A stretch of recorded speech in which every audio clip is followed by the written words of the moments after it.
The Baron and the Bella Donna Part 2. Chapter 9. The Town Alchemist. The scent of charcoal and crushed myrrh hit Lucinda the moment she stepped into the shadowed doorway. The alchemist's shop stood tucked between a shuttered glass-blower's atelier and a crumbling convent wall, nearly invisible unless one knew precisely what to look for. The bronze glyph etched faintly into the lintel, 2 overlapping moons wrapped in a serpent's coil, and the tiniest bell strung on a red string above the threshold. When Lucinda passed beneath it, the bell gave a soundless tremble. A chime that registered not in the ears, but somewhere deep in the spine.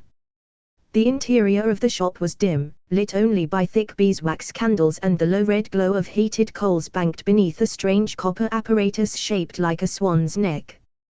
The air pulsed with warm spice and distant thunder, though no storm brewed outside. Lucinda had never stepped foot here before. But she had known of him. Everyone in San Venero did, Lorenzo the alchemist. Not a merchant, not a doctor. Something else entirely. Some claimed he had once served the Doge of Venice, crafting tinctures that extended life. Others swore he'd been dead a century and merely forgot to lie down. All Lucinda knew was this: he had power. The kind that bent rules. The kind that changed fates. She stepped forward, clutching the ring around her neck. "Come closer, Lucinda Bella Donna," a voice said before she'd spoken a word. She froze. From the back of the shop, a figure emerged. He wore no robes, no gilded sigils, just a fitted black coat and gloves dusted with ash. His skin was the color of old parchment, papery and dry, but his eyes burned like the heart of a furnace, orange and endlessly knowing. He was neither young nor old, but timeless, with the posture of someone who had seen kings rise and rot. "You know my name," Lucinda said quietly. "I know your bloodline," Lorenzo replied, walking in a slow arc around her. "I felt it the moment you stepped through the door. You carry the witch's weight in your bones." Lucinda stiffened. She wasn't just a witch. No, Lorenzo agreed. She was a woman who confused love with power. And in doing so, cursed more than a man. She cursed herself, and her line. Lucinda lowered her eyes. "Then I carry a burden I never asked for." "We all do," the alchemist said. "Some inherit land. Others inherit sin." She raised her chin. "I came because the curse is breaking, changing. I saw your name in the books beneath the palace." He smiled, faintly. "Ah. So you've been to the chamber. The old wound opens, then." Lucinda stepped forward. "Can it be undone?" He was quiet for a moment. Then he turned and beckoned her to follow. He led her into the rear chamber, a round room with a domed ceiling painted with constellations that shimmered faintly even in darkness. At the center stood a brass table shaped like a flower, petals folded outward to reveal a dozen vials arranged in perfect symmetry. Lorenzo lifted one, a pale glass vessel filled with liquid like melted pearl. "This," he said, "is the key." Lucinda stared at it. He held it toward her. "A potion crafted to sever the deepest bond. To unwind spellwork of the highest order." Her breath caught. "It will break the curse." "Yes," he said. "But not freely." She hesitated. "What's the price?" His gaze pierced her. "You will forget him." Silence slammed into the space between them. "What?" she said slowly. "You will forget him," Lorenzo repeated. "The curse is tied to memory. Emotion. Desire. Breaking it requires severing the threads that connect you to him. Not just his suffering, but your love." Lucinda stepped back, her throat tight. "That's cruel." "It is balance," he said. "You are her shadow. Maria bound him to the shape of beasts, and to be free, he must be unloved by her legacy." "But I am not her," Lucinda whispered. "No. You are something far more dangerous, someone who still loves him." He placed the vial gently on the table. "Take this, and the spell breaks. He will be free. The nights will no longer transform him. He will live, grow old, die a man. And you will awaken the next morning with no memory of who he is. He will become a stranger. And you will never again return to the garden. Lucinda stared at the glowing potion. She thought of the Baron, his voice, his grief, his laugh like a thread barely held together. The look in his eyes when he whispered her name like it was a vow. The way his hand had trembled the first time he held hers, afraid not of hurting her, but of being seen. She asked, softly, "Is there no other way?" Lorenzo's face gentled. "Perhaps. But I offer this way. Certain. Swift. Bloodless." Lucinda reached out and took the vial. It was cold. "He must never know the terms," Lorenzo said as she turned to leave. She paused at the threshold. "Why not?" "Because he would never let you pay them." That night, back in the chapel, Lucinda sat by the candlelight and stared at the vial for a long time. She placed it beside the ring. One hand held a future. The other held a past. And somewhere between them, tangled in moonlight and garden shadows, waited a love that might not survive either. Chapter 10: A Dangerous Offer. The vial sat on her windowsill like a ghost. Its contents shifted faintly with the candlelight, swirling like liquid moonstone, beautiful, terrible. Lucinda hadn't touched it since she returned from Lorenzo's shop the previous night. But she hadn't looked away either. Its presence seemed to hum through the air, whispering promises with every glimmer. To save him, she must lose him. She hadn't yet decided if that was noble, or a slow sort of death. Outside, San Venero stirred beneath a pewter morning sky. Market bells rang from the east quarter. Doves cooed along the broken eaves. But in her ruined chapel, Lucinda sat perfectly still, hands clasped in her lap, staring at the future she did not want. That evening, she returned to the palace. The Baron greeted her in the corridor that overlooked the winter orchard, where dead trees held onto a scattering of frost-bitten fruit like memories refusing to be let go. "You've seen something," he said quietly. "There's a change in your eyes." Lucinda tried to smile. "You always say that." "Because it's always true." They walked together through the gallery, past dust-veiled portraits and half-covered mirrors. The Baron was more himself tonight, more composed. Still pale, still cursed, but somehow steadier. His shoulders weren't as heavy. His steps more certain. Lucinda hated the thought that it was because the end was near. They stopped at the atrium, where moonlight filtered through shattered stained glass and painted the cracked marble floor with fractured colors. The Baron turned to her. "I remember something," he said. "A fragment. From before the curse." She looked up. "We were standing in the garden," he said. The air smelled like sweet marjoram. You, maybe, was laughing. And I was about to ask her to leave everything with me. To run. To disappear." Lucinda's breath caught. And then. His gaze grew distant. "She kissed me. Then cursed me. I don't remember what came between." Lucinda didn't speak for a long moment. Then she reached into her satchel and pulled out the vial. The moment she did, the air between them shifted. The Baron stiffened. "What is that?" Lucinda held it up. "A choice." His jaw clenched. "Where did you get it?" She turned the vial slowly between her fingers. "From someone who remembers the old ways. The true alchemy." He offered a way to break the curse. The Baron stepped forward. "How?" Lucinda's voice was steady. "With this." He looked at her. Then the vial. Then back at her. "What does it cost?" he asked, low. Lucinda hesitated. "Does it matter? If it saves you." He stepped closer, voice suddenly sharp. "Yes.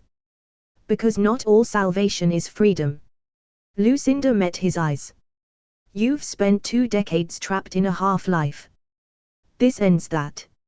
He reached for her hand, the one holding the vial, but she pulled it back. I haven't decided, she said. The Baron's voice softened. Then let me decide with you. Lucinda stared at him. The ring at her neck was warm again. Like it remembered. No, she whispered. You can't. He frowned. Why not? Because if you knew, you would never let me do it. But she didn't say it aloud. Instead, she offered a small smile. Because I'm stubborn. And because you trust me. The Baron laughed once, bitterly. Dangerous reasons. Better than none. Silence passed between them, thick and trembling. Then he said, whatever happens, remember this garden. The smell of mint in the hedges. The way your laugh echoes under moonlight. Even if the rest fades, remember this. Lucinda felt her throat tighten. She placed the vial back in her satchel. I'll try. The Baron reached out, gently brushing a strand of hair from her cheek. If this curse ends, and we are strangers, would you still walk beside me? If we met again? Lucinda's eyes shimmered. Yes, she said. Even if I didn't know why. That night, she returned to the chapel and stared at the vial again. Tomorrow, she would decide. But for now, she pressed her hand over her heart, where the ring hung like a weight. He must never know the terms. And he wouldn't. Because Lucinda had already made her choice. She just hadn't told her heart yet. Chapter 11 Moonlit Confessions. The moon hung like a pearl above the Miraglia gardens, low, luminous, and impossibly large. It draped the palace in a hushed silver that softened every edge and made ghosts of the statues. Crickets chirped a quiet fugue through the hedges, and the air, thick with honeysuckle and earth, carried the slow ache of summer surrendering to fall. Lucinda arrived late. Not by accident, but by design. She needed to be sure he would be waiting, not just out of obligation, but out of hope. And he was. The Baron stood in the same overgrown corridor of the gardens where she had first seen him fully human. The place where her hands had bandaged his paw before it had become a hand again. Where a frightened black cat had become a man, and something else. Something more. Tonight, he wore no cloak. No gloves. Just a simple linen shirt, open at the collar, the moonlight spilling across the sharp cut of his shoulders and cheekbones. In that moment, he looked not like a creature cursed by magic, but like a man carved by longing. Lucinda, he said, his voice barely a sound. She crossed the stone path toward him slowly, skirts brushing against the tall grass. You waited. He gave a smile, small, but real. I always do. They walked in silence for a few minutes, their steps falling into rhythm without needing to speak.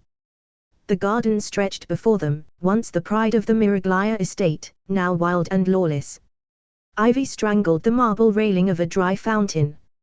Roses, untamed, grew in braids through crumbled arches. Nature had taken back what man had tried to contain. I remember when this garden bloomed in order, the Baron said softly. Ponies, tulips, wisteria. A design. A plan. Lucinda bent to pluck a wild violet that had sprung from between two cracked stones. I like it better now. Things grow where they want. It's honest. He looked at her. Even poison. She held the violet up to her nose, then tucked it behind her ear. Especially poison. It's the only thing that survives no matter how many walls you build. They came upon a wrought iron gate, half collapsed, overgrown with flowering vines. Beyond it, the moon courtyard, the oldest part of the estate's gardens. A circle of stones arranged like a forgotten ritual site, open to the stars above. I used to come here, he said, guiding her through the gate. Before the curse. When I wanted to remember what love felt like. Lucinda raised an eyebrow. Did you forget? He stopped at the center of the stone ring and turned to face her fully. I remembered the shape of it, he said. But not the weight. The ache. The hunger. His voice dropped. I forgot how it feels to want something you cannot keep. Lucinda's heart stuttered. The night hung around them like silk, quiet and expectant. A single owl called from the trees. She stepped forward, just a little closer. And now? He gave her a look she would remember the rest of her life. Now I remember too much. His words landed between them like a secret cracked open. Lucinda didn't speak right away. She could feel the ring between her collarbones. The vial in her satchel. The choice she had already made, but not yet lived. And then, as if pulled by a force older than memory, he stepped forward. I don't know who you were to me, he said. In the past. If you were my curse or my salvation. But I know what you are now. Lucinda swallowed hard. What am I?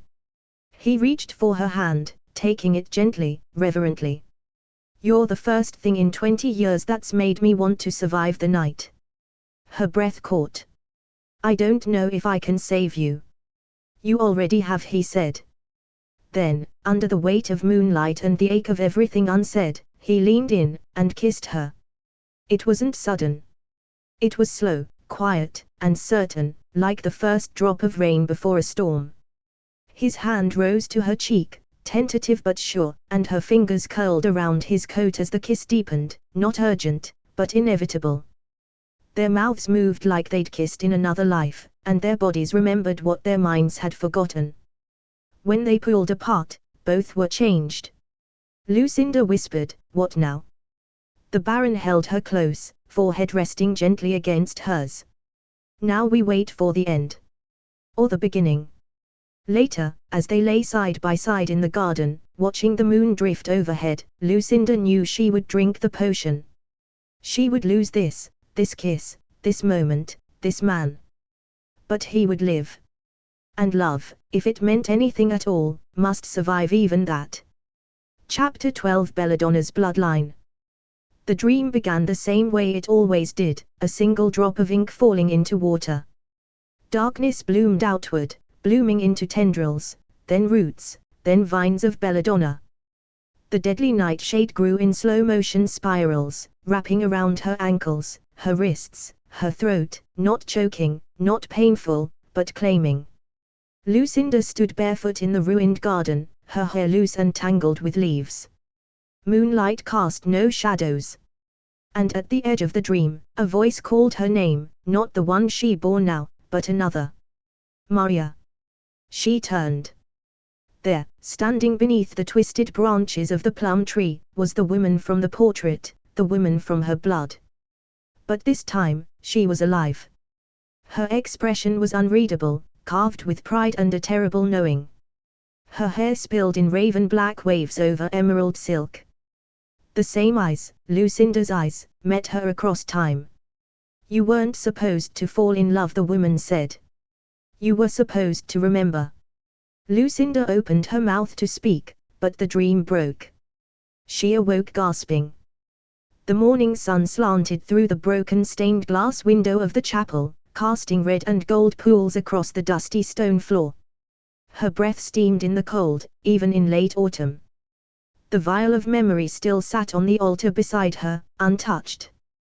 But it seemed to glow faintly now, as if reacting to her sleep. Lucinda sat up slowly, her mind heavy, her body sore. Something inside her had shifted in the night. Not from the kiss, not even from the weight of the potion she had promised herself to drink, but from knowledge. She was ready to face the truth. That afternoon, she made her way to the apothecary district, not the market stalls where she usually traded herbs, but deep into the back streets, where old booksellers and spiritists whispered behind drawn curtains. She found a woman there, Madame Fomita, an archivist of blood magics and ancestral lore, known for her discretion and peculiar way of speaking. The woman raised an eyebrow as Lucinda entered. Ah! The child of the thorned root. Lucinda hesitated. You know me. Fomita nodded once, then gestured for her to sit. The moment you walked in. Your soul smells of Bella Donna.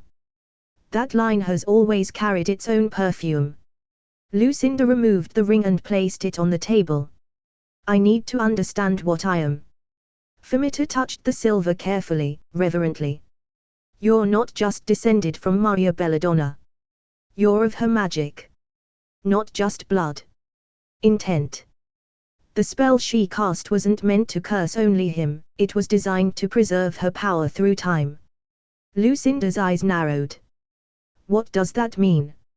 It means, the woman said, her voice dropping low, that your body is a vessel for unfinished magic. She died before it could be completed. You are the spell's second breath. Lucinda recoiled slightly. So? I'm doomed to repeat her mistakes. No, Fumita said firmly. But you're bound to her choices. Which ones you keep, and which ones you break, that's up to you. Lucinda looked down at her hands. They had always been her tools, her instruments. They had healed fevers, calmed convulsions, coaxed life from wilted roots. But now she saw what else they were capable of. I want to break the curse, she said. Truly break it. Not just for him, for me. So it ends with me. Fumita tilted her head. Then you'll need to find the origin of the spell. I've seen it, Lucinda whispered. In the chamber beneath the palace. The diagram, the words, oblivio pro amore. Corpus pro voluntate. Fumita's lips pursed. Memory for love. Body for will. She built the spell as a test. If love was real, it would survive even if it was erased. If it didn't, then it never was. Lucinda felt her breath hitch. So if I forget him, and he still loves me? You'll know, Fumita said, because he'll fight to bring you back. Lucinda swallowed hard. And if he doesn't? Then you were only ever a ghost of someone else's past. As Lucinda left the shop, the sky began to darken. Heavy clouds rolled in from the sea, and the scent of rain coated the city's rooftops. She stood for a long time beneath an overhang, the wind tangling in her scarf. She knew who she was now. Not just a healer. Not just a girl who had fallen into a story too large for her. She was Bella Donna's heir. But more than that. She was its ending. Chapter 13, Visions of the Past. Rain fell like spilled ink over San Venero. It pattered on the rooftops, the crooked chimneys, the shattered glass panes of Miraglia Palace. It blurred the gas lamps into watery halos and made the whole city feel submerged, like a memory half forgotten beneath the surface of a dream. Lucinda stood in the heart of the palace garden, soaked to the skin, arms outstretched. The drops traced over her eyelids, her lips, her palms like a baptism. She needed the cold. She needed it to quiet the heat in her mind. Because tonight, she would drink the memory potion. Not the one from Lorenzo. Not the pearl-colored draught meant to make her forget the Baron forever. This one was hers. Handmade from moonwort and dreamroot. Distilled beneath an eclipse-forged mirror. A potion not to forget, but to remember what had been lost before she was ever born. She had prepared it that afternoon in the chapel. The ring the Baron gave her had trembled violently as she brewed it, as if reacting to the spell she was coaxing back to life. This potion would not heal or curse. It would reveal. And Lucinda was ready. She knelt in the rain, unstoppered the vial, and drank. The world shattered. Colors tore sideways. Her senses broke apart like glass, and time slipped its leash. She was no longer kneeling in the garden, no longer Lucinda, not entirely. She was Maria, or something close to her. Not inside her body, but behind her eyes, watching a life that had already happened unfold like a theater play. She stood once more in the moon courtyard. But it was not ruined. It was pristine. The garden was alive, full of sculpted hedges and glowing blossoms that pulsed faintly under magic. The palace in the background gleamed like ivory in the moonlight. She heard her own voice, Maria's voice, young, clever, laced with bitterness. You'll never love me as much as you love your name. She turned, and there he was. The Baron. Alessandro. But younger, warmer. His face less hollowed by sorrow. His hand extended toward her, a ring clenched in his fist. "I would give it up for you," he said. "Everything. Title. Inheritance. Even this cursed garden." "Too late," Maria said coldly. "You already chose." His voice broke. "What else can I give you?" "The part of yourself you've never given anyone," she whispered. "Your freedom." She stepped back and pulled a vial from her sleeve. Lucinda recognized it, the same design Lorenzo had shown her. Maria said the words aloud, her voice clear and cutting as a blade. "Oblivio pro amore. Corpus pro voluntate." Light flared around them. The Baron fell to his knees, convulsing as his body twisted into something not entirely human. His cries echoed through the courtyard as fur erupted from his hands, his eyes glowed, his mouth split into a beast's snarl. The change consumed him. And Maria. She was crying. But she turned away.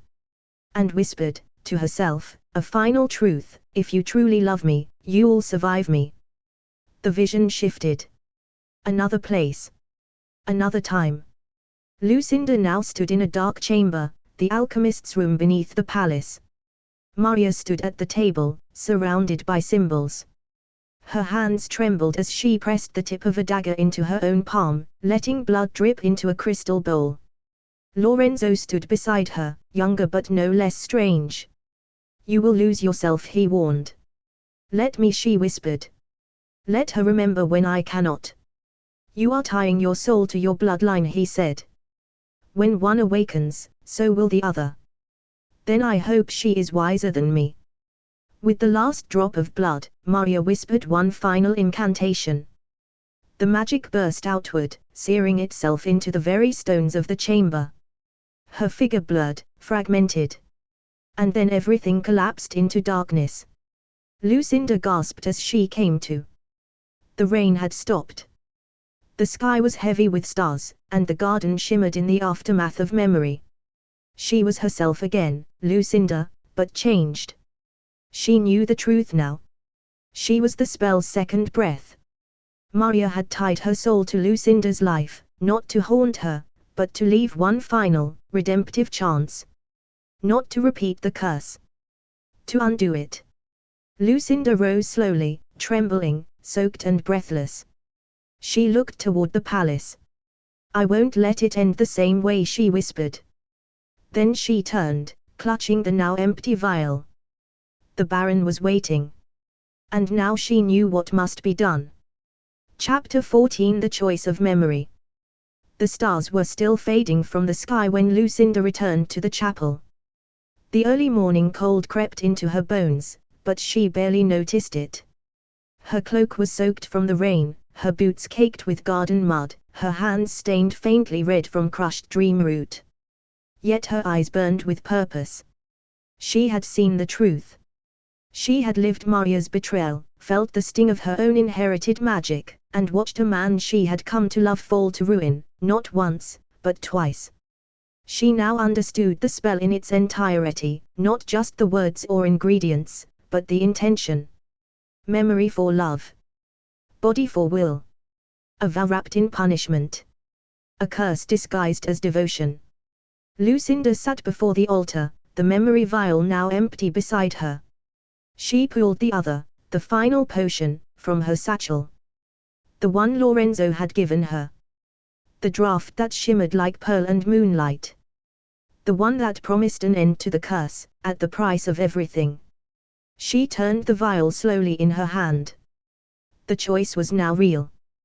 Drink it, and Alessandro would be freed, no more transformations, no more midnight agony. He would be human again. Whole.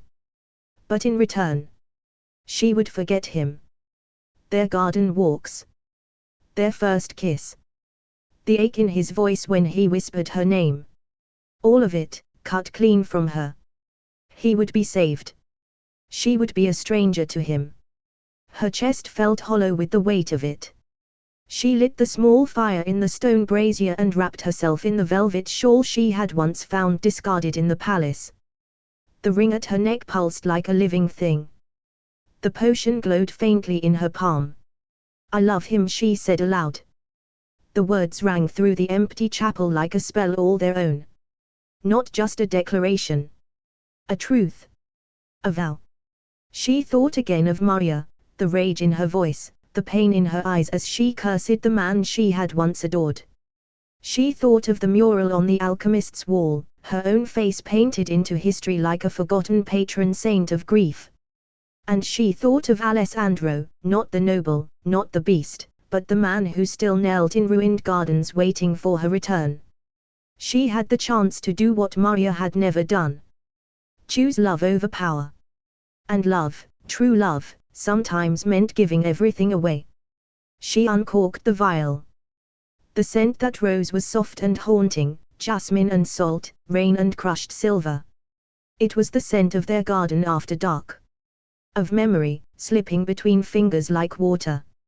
Lucinda raised the vial to her lips. But just before she drank, she did one final thing. She reached into her satchel and pulled out a small bundle of dried Bella Donna. Carefully, she unwrapped the leaves, revealing a sliver of starwort roots she had been saving for weeks. A protective agent. A stabilizer of the mind. She brewed her own antidote. She didn't know if it would work. She only knew she couldn't leave everything to fate. Then, steady as any alchemist, she drank the potion. It tasted like frost. Like forgetting. A strange warmth crawled through her chest, then her throat, and then, her mind began to fog. The edges of memory blurred. Faces softened. Names became whispers in the wind. She felt herself slipping. And with the last of her clarity, she swallowed the antidote she had hidden under her tongue. A burst of heat seared through her. And then everything went still. Hours passed. When Lucinda awoke, the sun had risen, and her fire had gone cold. The ring lay on the floor beside her, the cord snapped. The vial was empty. Her name returned to her slowly. Lucinda. But everything else.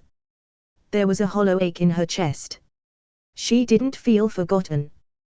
But something was missing. A space carved into her heart that she couldn't quite explain. She rose, her movements slow, dreamlike. The chapel looked both familiar and unfamiliar. Her hands reached for her herbal tools out of instinct.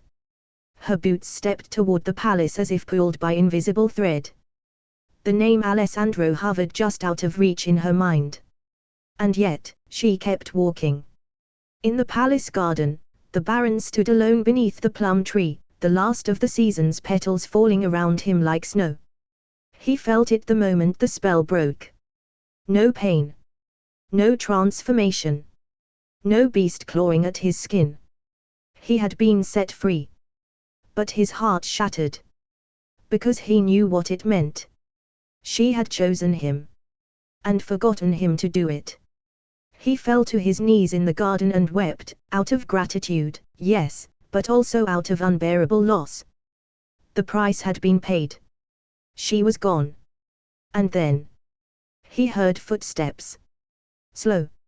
Measured. Familiar. He turned. And there she was. Lucinda. Standing at the edge of the garden, in the morning light. She looked at him not like a stranger, but like someone trying to remember a dream she had once loved. Their eyes met. She tilted her head. I know this place. The Baron rose slowly, breath caught in his chest. Lucinda. She stepped forward. Do I know you? He couldn't speak. But her hand reached toward his. And in that moment, though the memories were hidden, the heart remembered. Chapter 15 The Night of Silence. The silence began at sunset. It settled over San Venero not with ceremony or thunder but with the quiet weight of something withheld, like a breath unspoken, or a word left unvoiced on a lover's tongue. No dogs barked. No bells tolled. The wind, usually noisy with the flap of laundry and the whistle of chimneys, had vanished. It was as though the city itself had bowed its head. In the ruined chapel, Lucinda packed her satchel in silence. She moved by muscle memory, unaware of how naturally her hands moved, selecting bundles of dried herbs, tiny phials of amber-stained tinctures, a silver-threaded mask that had once belonged to a noblewoman now lost to time. Everything she touched felt familiar, yet distant. Her fingers knew the shapes. Her nose knew the scents. But her heart moved with uncertainty. She did not remember the Baron. Not clearly. Not in name or shape. But something in her pulled her toward the palace. Toward the garden. The moon. Toward the silence. At the palace, the halls were lit with hundreds of candles. The preparations for the masquerade were nearly complete. Gilded mirrors had been uncovered. Chandeliers were polished until they caught fire in every reflection. The walls, still cracked and ivy-kissed, had been draped in rich velvet and threadbare brocade, as though time could be persuaded to lie. The servants, ghost-like in their movements, had returned for the first time in years. Not summoned by letters or pay, but by a feeling. A ripple through the city's magic that whispered, "It ends tonight." The Baron stood in his chamber before the tall mirror, half-dressed, the top button of his silk waistcoat undone. His hands were shaking. He had not seen Lucinda since the garden that morning. Since she had stood there, not knowing who he was, her gaze hazy with the echo of love that no longer had a name. She had asked nothing. Said nothing. And walked away without pain. Because the pain was his. The curse was broken. But the price had been exacted. She no longer remembered their story. And now, he didn't know what to do. Down in the alchemical chamber beneath the palace, the books had begun to stir. The glyphs on the walls blinked softly in the dark like fireflies. Symbols etched in ash and salt pulsed with the weight of completed magic. The ritual had been fulfilled. The binding undone. But one mark remained still unlit. The one tied to choice. And it waited. As the evening deepened, Lucinda stood at the river's edge. She wore a gown of faded jade green and a cloak stitched with stars at the hem. The silver mask dangled from her fingers. Her boots, scuffed and patched, touched the edge of a gondola dock. The water shimmered, whispering songs in a tongue she did not know she knew. A girl selling candied figs passed behind her and said, "Are you going to the ball?" Lucinda turned. "What ball?" The girl grinned, sticky-fingered and gap-toothed. "Everyone's talking about it.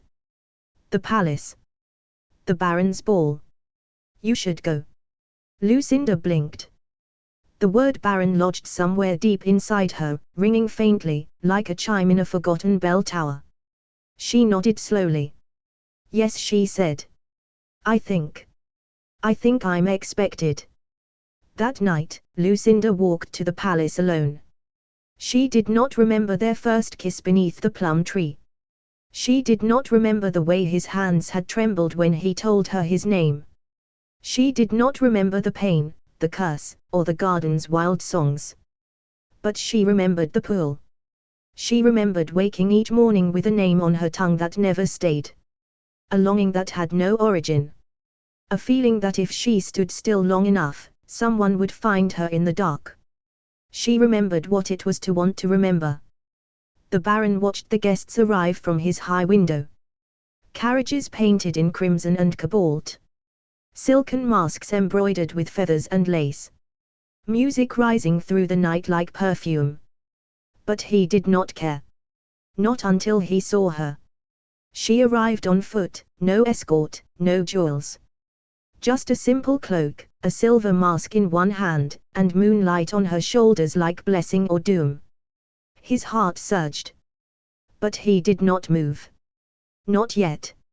Lucinda passed through the palace gates as if guided by old instincts. She nodded at no one. Spoke to no one. But the moment her boot touched the mosaic floor of the ballroom, something deep in the palace shifted. Candles flickered. The orchestra faltered. And then resumed, playing an old waltz, one not heard in 20 years. She froze beneath the chandelier. The masked dancers swirled around her like petals in a storm. Somewhere, someone whispered, "Who is she?" But no one knew. No one but one. High above, the Baron whispered her name, a name she did not yet know was hers, Lucinda. And below, she stood in the center of the ballroom. Remembering nothing. But carrying everything. Chapter 16 Disguised Departure.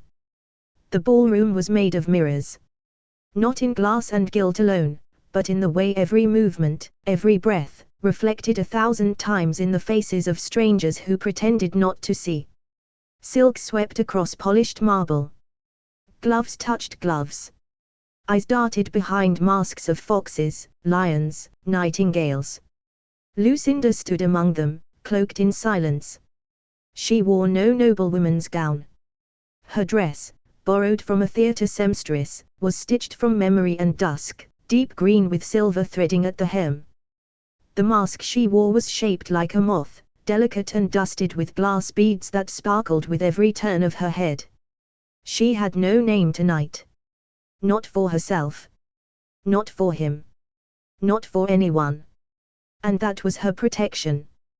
The potion had done what it promised, erased the intimate shape of her love for him, peeled it gently from her like old skin. But it hadn't erased the pool. The invisible thread that tugged her heart to his. That, no alchemist could undo. She drifted through the revelers like a ghost in velvet. Every so often, someone asked her to dance. A masked man with eyes too clever. A young lordling with ink stains on his cuffs. She declined each with a soft smile and a curt nod. She wasn't here for them. She was here to complete a performance. A deception. A finale. She was pretending. Pretending to forget. Pretending to be someone else, anyone else, while her heart still carried echoes of garden paths and beast-born vows beneath the moon. Because Lucinda had remembered just enough. The antidote she'd crafted hadn't stopped the erasure. But it had slowed it. Each morning since drinking the potion, she'd woken in fog, name, place, time intact, but with a hollow ache in her chest where something ought to live.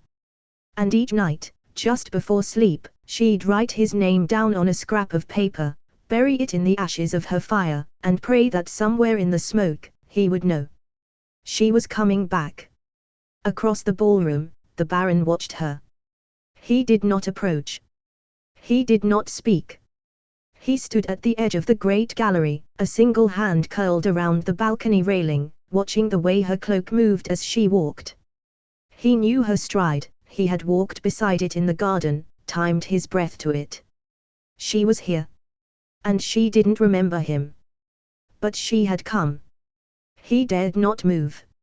If he touched her, if he spoke her name, the spell might snap in two and take her with it. If she was only half returned, if one wrong word could unmake what fragile tether remained, then silence was the only offering he had left.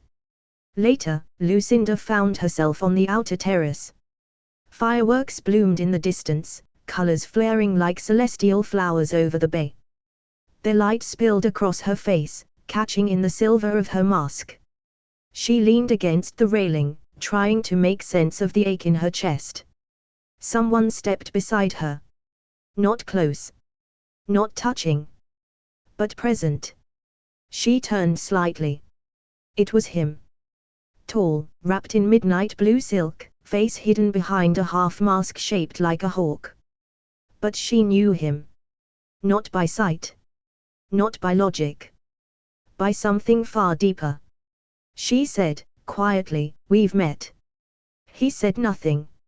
She turned back toward the sea. "I don't remember you." Still, he said nothing.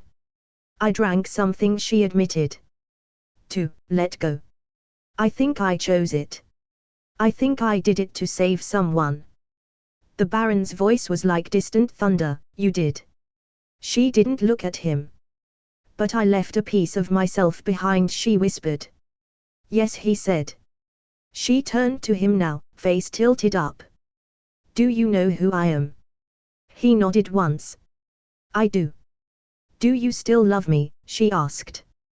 His voice cracked, barely audible. More than life. She took a breath. And smiled. Then, slowly, she stepped away from him, into the shadows, leaving only her mask behind on the balustrade. A final piece of the illusion, discarded. The Baron stood frozen in place as the final firework bloomed overhead, its petals of gold scattering across the dark. He reached for the mask she had left behind and pressed it to his chest. She had remembered just enough to lie. To leave. To return. In disguise. Because tomorrow, on the night of the true masquerade, beneath the chandeliers and the clock tower and the vow, she would break the curse. But tonight was for silence. Because every love story deserves a little magic. You've just felt the passion, the heartbreak, and maybe, a spark of destiny. Subscribe for more supernatural love, dramatic twists, and heart-fluttering romance. Like if you believe in second chances and fated mates. Comment your favorite romantic moment, we read them all, and we swoon with you. Ring the bell so you never miss the next magical chapter. Share with a fellow hopeless romantic, you know they're secretly obsessed too. Because here at Supernatural Romance Stories, the moon is always watching, and love always finds a way.